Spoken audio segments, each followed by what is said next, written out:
Hello बच्चों, welcome back. आज हम देखने वाले हैं एक बेहतरीन कंसेप्ट को, जिससे हर साल एक ना एक क्वेश्चन आपको जेईई मेंस में देखने को मिलता है। हम बात करने वाले हैं system of linear equation. System of linear equation जो मैट्रिक्स और डिटर्मिनेंट चैप्टर से आपको एक क्वेश्चन देखने को जरूर मिलेगा।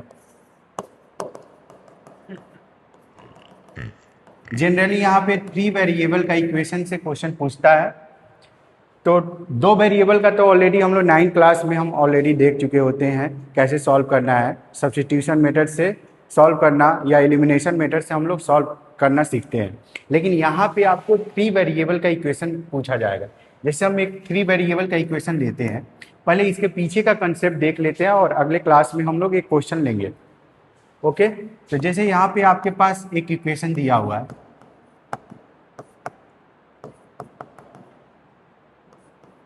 ये पहला इक्वेशन हो गया।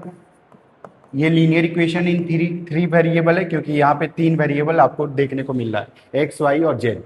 ये दूसरा इक्वेशन है हमारे पास, और ये तीसरा इक्वेशन है।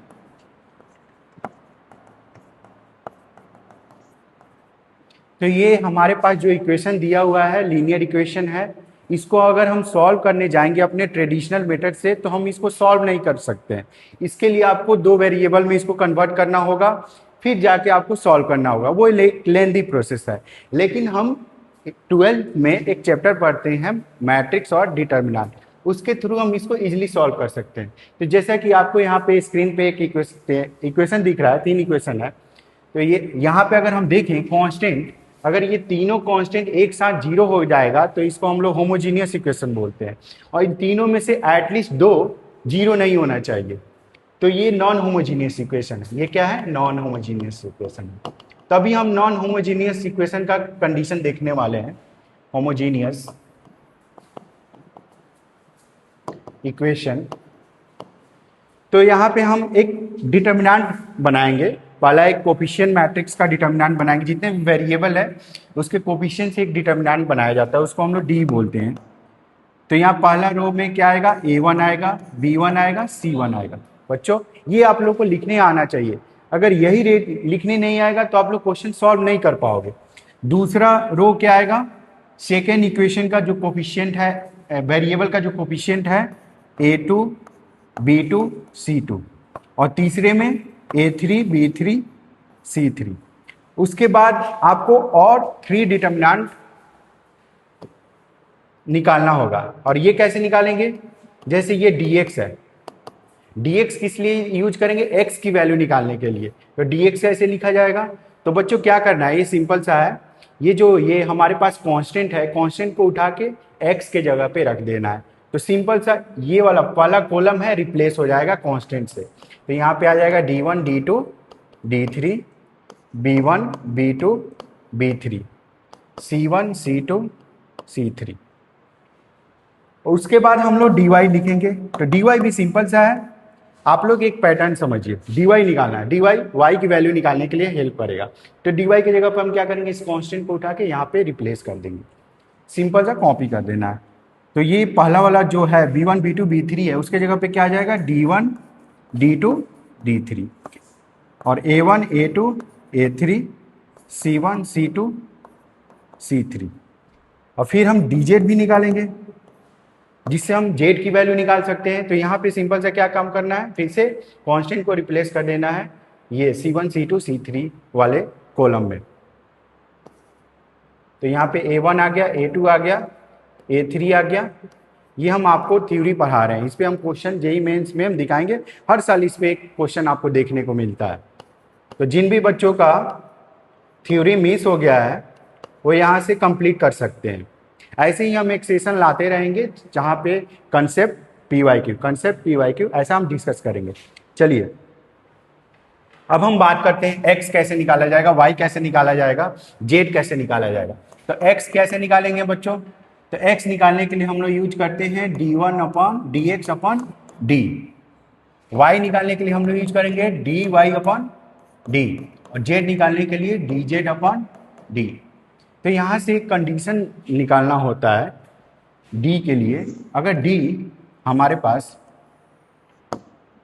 दो कंडीशन बनता है, अगर डी जीरो हो जाए और डी जीरो नहीं हो, डी जीरो होगा तो हमारे पास जो भी इक्वेशन आएगा उसका हम दो टाइप का सॉल्यूशन हम निकालते हैं।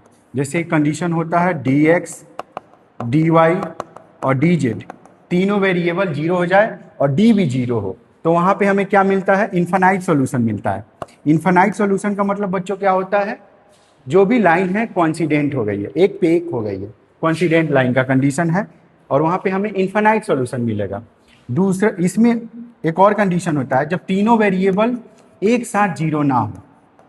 जब तीनों वेरिएबल एक साथ जीरो ना होने का मतलब ये होता है कि कम से कम एक वेरिएबल जीरो नहीं होना चाहिए। दो वेरिएबल जीरो हो जाएगा काम चलेगा, लेकिन तीनों एक साथ नहीं होना चाहिए। तो इस कंडीशन में हमें नो सॉल्यूशन मिलता है।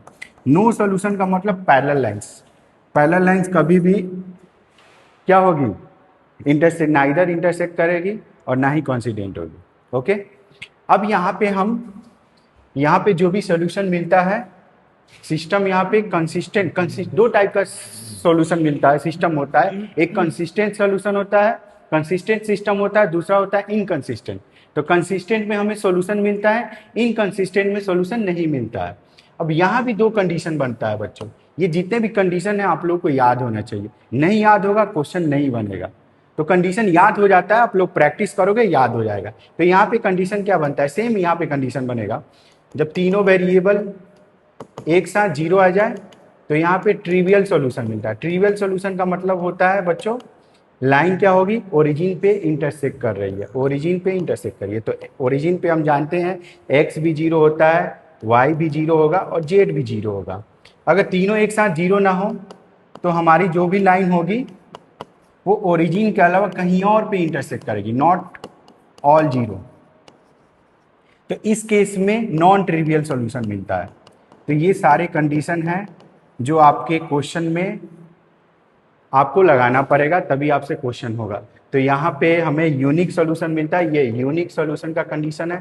तो यूनिक सॉल्यूशन कितने तरह का होता है बच्चों, दो टाइप का होता है, ट्रिवियल और नॉन ट्रिवियल। नॉन ट्रिवियल का मतलब यहाँ तीनों वेरिएबल जीरो नहीं मिलेगा। एक बार रिवाइज कर लेते हैं। हम सबसे पहले क्या करेंगे, डी निकालेंगे। डी यानी यहाँ पे पिछले स्लाइड में देखें तो ये कोफिशिएंट मैट्रिक्स, जो भी वेरिएबल का कोफिशिएंट होता है वो डी निकालेंगे। ये हमारे लिए इंपॉर्टेंट है, हर क्वेश्चन में ये कंडीशन, सबसे पहले ये डी वाला डिटर्मिनेंट निकालना पड़ेगा, उसके बाद ये तीनों निकालना पड़ेगा। तो डी निकालने के बाद आपसे पूछा क्या जाएगा कि यूनिक सोल्यूशन का कंडीशन बताइए। तो यूनिक सोल्यूशन का कंडीशन क्या है, D does not equal to zero.